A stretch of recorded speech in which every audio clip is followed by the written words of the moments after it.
Today, I want to talk about a game that came out a little over a month ago, but a game that definitely got lost in the sea of AAA releases that came out in September and October. Dying Light: The Beast. Now, like I just mentioned, between more mainstream releases like Borderlands 4, Battlefield 6, and Ghost of Yotei, the sequel to one of the better modern zombie franchises released, Dying Light: The Beast.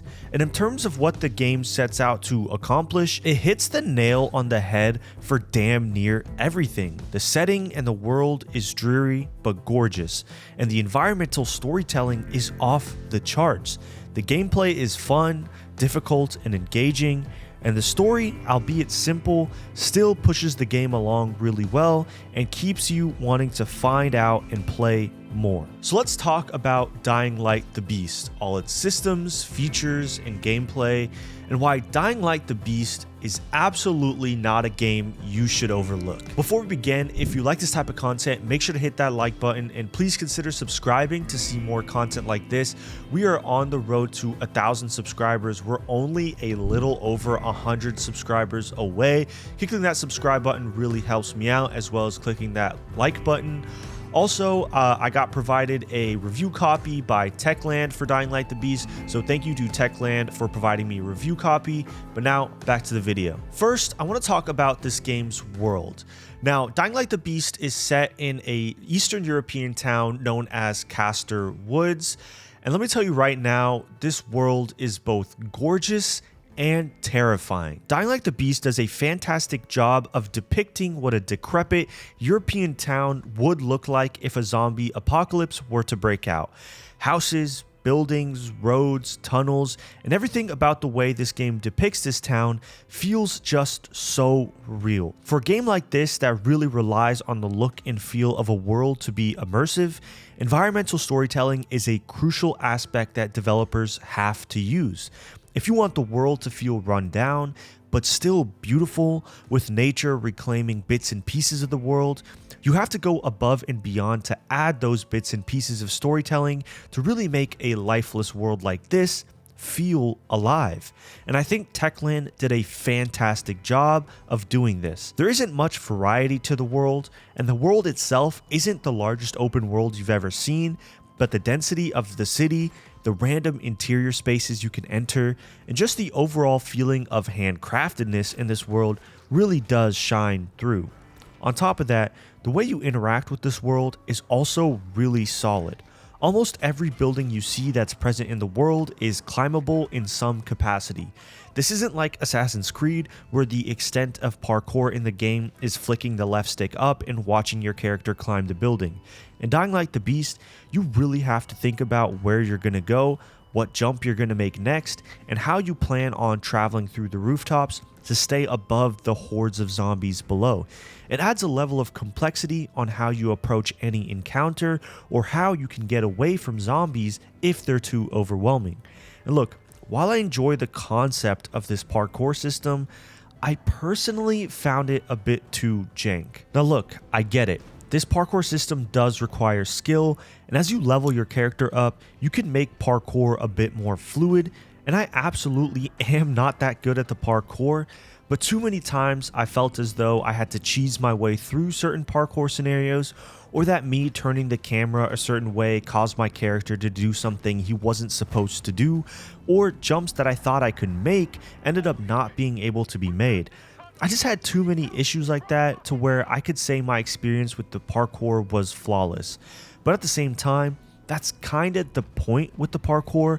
It's not meant to allow you to quickly get out of any scenario quickly, or to have you mindlessly climb and let the game do the work for you. So I get it, and I understand what Techland was trying to do. I just personally didn't have that great of a time with it. My only other complaint with the world is I wish there were some taller buildings to climb. Don't get me wrong, there are some cool clock towers and things of that nature to climb up, and I get that having massive skyscrapers in a quaint European village wouldn't exactly be accurate, but still, I can't help but think that some of the rooftops of these buildings felt small, and it never truly felt like I was out of danger by sticking to the rooftops. Having some taller buildings would also allow me to take in those beautiful sights that Dying Light: The Beast has to offer. And look, When the sun is out in the game is beautiful. But as the sun starts to set, shit gets real and shit gets terrifying. Let me get this out of the way right now. I'm chicken shit when it comes to horror games and movies. I do not like them, and I frankly never have. And nighttime in Dying Light the Beast is fucking terrifying. For one, it's pitch black. You cannot see shit, and you have to rely on your flashlight to see not more than 3 feet in front of you. This means that if you get caught out at night because you lost track of time, it makes it that much harder to maneuver around and try and find safety. This also makes the regular schmegular zombies that don't seem that scary during the day really fucking scary at night. And that's not to mention the volatiles that are out at night, making scary ass noises and chasing you at the first sight they see you. But look, while the night is absolutely terrifying, there's also almost no incentive to go out at night, which kind of defeats the purpose of it. Outside of some scripted missions where you have to go out at night, you can easily skip the nighttime and not worry about it. There's supposed to be better loot in dark zones at night, but the loot in the dark zones during the day is honestly just as good. And so if the loot aspect isn't drastically better, there isn't really a point to subject yourself to that terror that is nighttime unless you just love getting the shit scared out of you. All in all, I really do think this is one of the better post-apocalyptic worlds I've ever seen. The beauty of a quaint little European town is there. The environmental storytelling with the broken down buildings and apartments is there. And the terrifying atmosphere is also absolutely there. The only real issues I have are little things like the parkour not working right, or, wanting some taller buildings to climb up. But really, other than that, I really have no complaints, and this is a world that I would happily experience again. Next up, I want to talk about the gameplay. Now, the name of the game with the gameplay is some harmony between the RPG light elements like questing, leveling up, and things like that, with the survival horror elements like looting, crafting, and of course, action. And the blending of these two elements that makes this game and this gameplay so good. Knowing that you only have the daytime to really get anything done, you have to kind of treat each day like a job, deciding if you're going to spend more time looting and finding weapons through dark zones, or are you going to spend time questing, maybe going through the main quest or some side quests to try and get some XP. Kind of playing that balance game of how you want to play each and every day, because when that nighttime comes, you can't do anything, is super important, and is something that kept me engaged throughout the runtime of this game. Starting with the survival gameplay, there's much more of your day-to-day than the RPG light elements that are present in the game, and I think that absolutely is the right direction to take the gameplay in. You're in a zombie apocalypse first and foremost, which means gathering supplies, repairing your weapons, finding armor take top priority over moving the story along, and I think those aspects of the game are done exceptionally well. Supplies, while relatively easy to come by, can get used up quick. Weapons in this game are not infinitely repairable, and more rare weapons use more supplies. This means that spending full days just going around looting and heading into dark zones to find special loot and re-up your supplies of smaller items is absolutely essential. The dark zones themselves I found a little underwhelming. Each one of them is handcrafted, which is super cool to see. Every single one of them is a unique building, and the environmental storytelling within them is off the charts, but even during the day, I found them a bit too easy. There are a couple of screamers. I don't actually know what their name is, but they're always like in a straitjacket. They're difficult to deal with if they catch you, but you can sneak past them pretty easily and kill them off in 1 or 2 hits. Besides that, there usually aren't a whole lot of zombies, and the loot in them is absolutely worth it to go get. I touched on the weapons a bit, so let's talk about the combat. If I had to describe the combat in this game with 3 words, I would say this combat is punchy, weighty, and gory. Obviously, Dying Light the Beast primarily focuses on melee combat within the game. Guns aren't too difficult to come by, but bullets are much more difficult. This means at any one point, you're going to need to have an arsenal of melee weapons ready to take on the hordes of zombies in this game. This is because, like I mentioned earlier, weapons in this game are not infinitely repairable. Depending on the rarity of the weapon, there's a set number of times you can repair a weapon after use before it becomes a complete dud and you can't use it anymore. This means even if you found a weapon you really like, you can't just stick to that weapon and upgrade it along as you progress through the story. There will always come a point where you have to go out and start looking for weapons. And while I'm not typically a fan of restrictive weapon durability systems like this, I can absolutely respect it here, and it makes sense given the context of the game, so I think it works really well. Moving on, let's talk about some of the RPG-light progression elements that are present throughout. Basically, alongside all the looting, shooting, and dying, there's also a leveling up system as well. In Dying Like the Beast, you gain XP by killing zombies, completing main and side quests, and just by completing various activities throughout the map like safe zones and of course dark zones.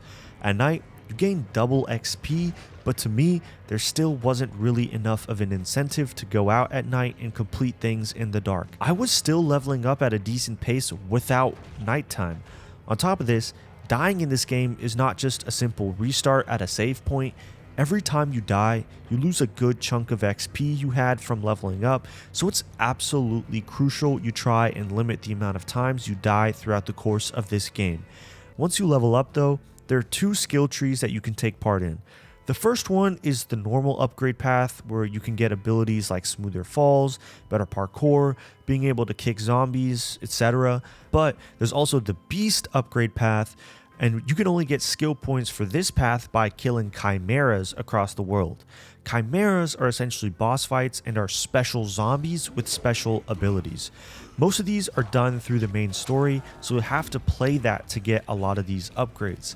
But the beast upgrade path are the upgrades that affect whenever your character goes into beast mode, which is essentially a mode where you get heightened damage while taking less damage. Both of these upgrade paths aren't really anything special. They serve to essentially make your character Kyle stronger as the story progresses, but they still provide a decent enough progression system that kept me engaged throughout the runtime of this game. All in all, if I had to pick an aspect of the game that I find the best, I would absolutely say it's the gameplay. The harmony between the main quest, the side quest, and then the survival elements, deciding, okay, what am I going to do today? Am I going to do some side quests or main quests, or am I going to just spend the whole day looting, going through dark zones, trying to find as best loot as possible, is definitely a harmony that I really enjoy and really liked. Also, that nerve-wracking feeling that I would get when I was in a dark zone trying to find all the loot, but it was taking longer than I thought. So now I'm over here stressing about, like, when I get out of this dark zone, is it going to be nighttime and am I screwed that way? Like, little things like that, having to plan your day in advance, and also just that really engaging combat and really fun combat system just kept me super engaged and happy throughout the runtime of this game. And I think this is absolutely the aspect that Dying Like the Beast does the best, and I think this is the aspect that it needed to do the best, because at the end of the day, especially for zombie apocalypse games, the gameplay tends to be the most important aspect. The last aspect I want to talk about with this game is the story. Now, in contrast to the gameplay, where I thought that aspect of the game is the best, I do think the story aspect of this game is the least strong. It's not that the story is bad or anything. The premise is that you're Kyle Crane, the main protagonist of the first game, and you've been captured by some evil corporation that's been doing some heinous testing on you. You manage to escape the facility, but learn that you're somehow in this Eastern European town, and now you have these abilities that I mentioned earlier, where you essentially are half beast. And when Kyle is put in an overtly stressful situation, he transforms into this monster that is essentially an unstoppable killing machine. After Kyle escapes the facility, the game essentially follows him getting revenge on the person that kept him locked up all this time, while also helping the people in and around Castor Woods. The premise of the story is actually fairly interesting. I mean, you have a lot of questions about why you're this half beast now, what they could have been experimenting with on you. On top of that, during your escape, you find out that some other beast escaped as well, and they're now running rampant in Castor Woods. So finding out what this beast is and stopping it is also an interesting subplot. But I mean, at the end of the day, the story isn't that prevalent throughout the game, even if the bits and pieces that are present are pretty good. The main story for most of it really has you tracking these chimeras that I mentioned earlier, trying to gain better beast abilities to be able to take on the scientists that had you trapped in that asylum for so long. Where I think the game really shines though is the side quests. Obviously, being in a zombie apocalypse, every story that this game tries to tell is always going to have the pretext of grief and dreadfulness. But some of these stories this game tells, man, they're fucked up. The side quests are all really deep, sometimes even more so than some of the main quests, and they all provide insight into the world of Castor Woods and all the shit that people have had to go through to endure what's happening. And let me tell you right now, there's some fucked up shit that's happened in this town. It really serves to humanize the town a little bit and really depict well what these survivors have gone through to be able to survive in this hellhole for so long. I don't want to speak about the story too much. There's some cool twists and turns to be had, but again, out of the three pillars of what makes a game to me, I do find this one to be the weakest. I think the side quests are great, and I think the premise and main protagonists are very interesting, but I do think having more variety in the main quest could have helped a lot. Look, overall, I really enjoyed my time with Dying Light the Beast. This isn't a genre of games that I typically play. Do I like survival horror games? Absolutely not. Do I like zombie games? Not particularly. Did this game still hook me though? Yes. Was this game terrifying? Absolutely. There are times when, after I felt like I had gotten my fair share of scares, I would turn off the game and just try and be done for the day. But then something about it just kept making me want to go back to it even after I shut off the game. Maybe I'd take like a 30-minute break, but then I would be yearning to go back and play more. I mean, I think reasons for that is that the world is still absolutely gorgeous and absolutely beautiful during the day. The gameplay is really engaging and really fun, and the story, for what it's worth, isn't the best, but the side quests and the way they humanize some of these side characters and all the shit that they've had to endure just kept me coming back and wanting more. This game isn't scary in the terms of like jump scares and things like that, unless you're at night of course, but some of that creepiness that creeps into the story and the side quests and like the environmental storytelling and seeing that decrepit world is really interesting and really did hook me. And let me tell you right now, in a sea of really high profile releases in September and October, like Borderlands 4 and Ghost of Yotei, and the many more to come in November and December, like of course Call of Duty and some other games, I think it's important to understand that Dying Light the Beast is a game that should absolutely be played. Whether you're a zombie fan, an open world action fan, an apocalypse fan, a survival horror fan, if you're anyone who enjoys games like this or have played games like this before, like DayZ, I would absolutely give Dying Light the Beast a chance. Either way, that's going to do it. Thank you guys so much for watching. Again, if you like this type of content, make sure to hit that like button and please consider subscribing to see more content like this. Let me know down below your thoughts on Dying Light the Beast. Are you having fun with it? Are you still playing it? Did you enjoy it when you played it like about a month ago? I want to hear everything down below. Stay tuned for some more reviews. Next up, we got Outer Worlds 2. I've been playing the shit out of that game. I'm excited to give that one a review. But either way, guys, it's been CGG. I'm out.